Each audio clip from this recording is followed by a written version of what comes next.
acontecimientos que se están desarrollando en la hermana República de Colombia y que han marcado la pauta informativa de la jornada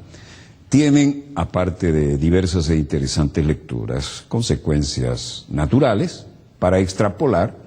en el plano de las relaciones bilaterales y en lo que ha ocurrido en el ámbito hemisférico,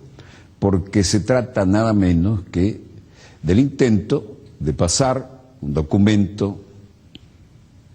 que extendería y ampliaría lo firmado antes por el gobierno saliente con el entonces embajador de los Estados Unidos de Norteamérica, de triste figura e historia en nuestro país, William Bromfield, cosa que, como ustedes recordarán, permitió el ingreso de fuerzas, pertrechos de Estados Unidos, la ocupación y la utilización de 7 y más bases militares, el derecho a portar armas, el derecho a tener inmunidad absoluta, tanto ellos como los que ellos dijeran que estaban a sus órdenes,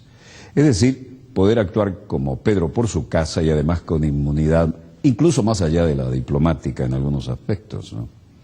Lo cual dejó ciertas interrogantes desagradables cuando se produjo aquel ataque en descarada violación de la soberanía de la hermana República de Ecuador, cuando fueron a bombardear lo que era una base de refugio cerca de la frontera entre ambas naciones,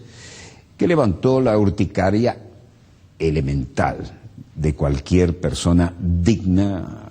de su soberanía y que justificó la ruptura de relaciones en aquel momento entre ambas naciones. Y esto nos trae otra vez al viejo y tristemente célebre Paul Coverdale, el de la quinta paila del infierno, murió el 18 de julio del 2000, que fue uno de los primeros ponentes del Plan Colombia, ¿no? Y cuando le quería conseguir los fondos, reacios estaban en aquel momento en el Congreso, para el primer Plan Colombia, el primer Plan Colombia tenía como condición sine qua non que debido al horrible récord, así lo dijeron en el Congreso, el terrible récord de Colombia en materia de derechos humanos, sobre asesinato de líderes sindicales, sobre desplazamiento y violación de derechos humanos de los campesinos, sobre la utilización de las fuerzas paramilitares, que si les daban los fondos para el primer Plan Colombia, en todo el teatro de operaciones tenía que haber jueces, incluyendo jueces militares y no de otro tipo, en el propio teatro de operaciones, que juzgaran en corte marcial de inmediato a todo aquel militar o paramilitar que violara los derechos humanos. Y de repente, cuando gracias a eso se consiguió trabajosamente el dinero para el primer Plan Colombia, el Parlamento, es decir, el Congreso de los Estados Unidos dijo, bueno, con esa condición lo votamos. E inmediatamente, nada menos que Clinton, el buenito de Clinton, dijo, bueno, voy a utilizar una prerrogativa del Ejecutivo, un waiver, como le llaman, y el dinero podrá ir para el Plan Colombia sin necesidad de que se cumpla con esta condición. A partir de ahí, todo fue hacer lo que les diera la gana, ¿no? Aparecieron los paramilitares, los contratistas, los mercenarios, y de aquellos vientos vinieron estos huracanes, ¿no? Total que cambió la semántica y cambió el uso. Es decir, primero era contra la guerrilla, ¿no? Pero lo subyacente era la guerrilla. Primero era contra la droga, porque no pueden, nunca han podido, dejar de ser los mayores consumidores de droga de Estados Unidos, y no pueden, nunca han podido, controlar que Colombia dejara de ser la mayor productora de cocaína en el mundo,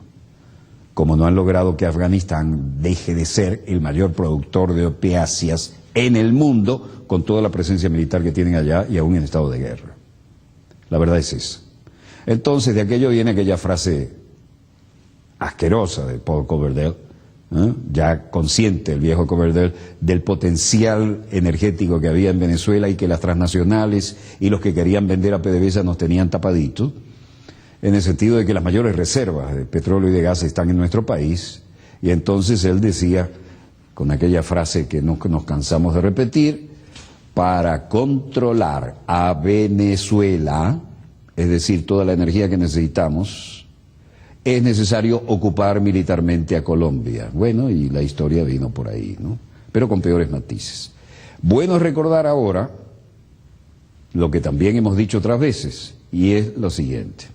En este momento, como ustedes saben, hay una poderosa flota con portaaviones nucleares, unidades de superficie, submarinos nucleares, la ayuda de algún componente de la Armada israelí y tal vez alguno de la Armada alemana, que está por aquí merodeando y, por supuesto, cero imagen, y esto lo venimos diciendo desde que hace mucho tiempo cruzaron por el Canal de Suez, bajaron por el Mar Rojo y se dirigieron a la zona de una eventual confrontación. Este estrecho de Hormuz, la yugular de la energía de 46% de la energía del mundo, para llevar un supertanquero a las costas de Estados Unidos, como no pasan por ningún estrecho y mucho menos por ningún canal de Suez, tienen que dar la vuelta larga por África, y después de dar la vuelta larga por África, si todo marcha bien, tienen que cruzar por el Atlántico Sur, tienen que subir hacia el Mar Caribe, por allí navegar diferentes opciones para llegar al Golfo de México y allí a la costa sur de Estados Unidos. Y esto se lleva de 40 a 45 días. Mientras que el mismo supertanquero cargado en Venezuela, vean el valor estratégico de esto en cualquier crisis o situación de guerra, el mismo tanquero desde las costas de Venezuela para llegar a las mismas costas del sur de Estados Unidos se lleva de 4 a 5 días. Así que comparen, 40 a 45 días, entre 4 a 5 días, el viejo Coverdell, que esperamos esté en la quinta paila del infierno, sintetizó el Plan Colombia diciendo: para controlar a Venezuela es necesario ocupar militarmente a Colombia. Fue cambiando la semántica y entonces ya no era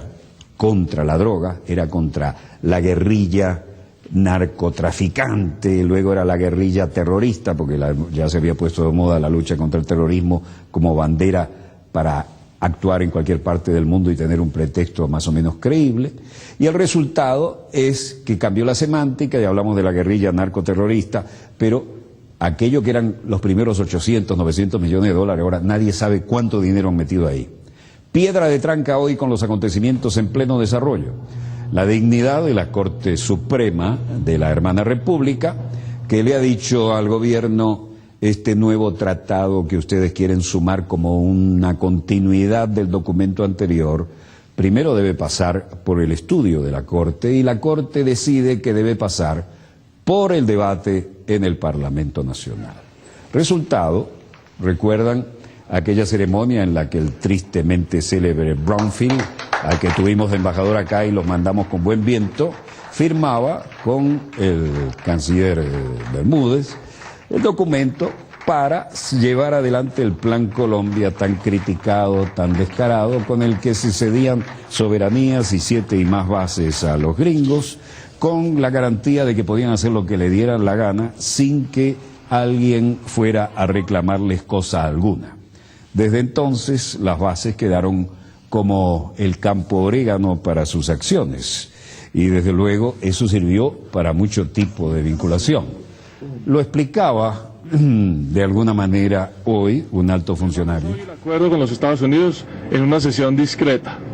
porque nosotros no tenemos ninguna pretensión de hacer de esto un desafío ni un show. Colombia ha logrado firmar este acuerdo precisamente pensando en la necesidad de tener mecanismos más eficaces en la lucha contra el narcotráfico y el terrorismo.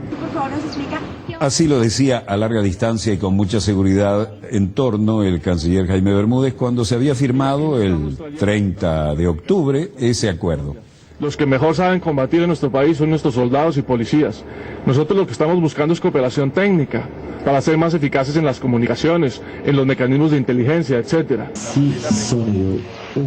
Sin embargo, aquellas garantías de que todo era para sacar adelante la situación interna. En la comunidad internacional les decimos que lo que Colombia quiere es liberarse del narcotráfico y del terrorismo y de contar con instrumentos eficaces en esta lucha. Si Colombia se beneficia como se va a beneficiar, nos beneficiamos todos los colombianos y todos los países de la región. Y con los vecinos y con todos los países del continente, la mejor voluntad de las mejores relaciones.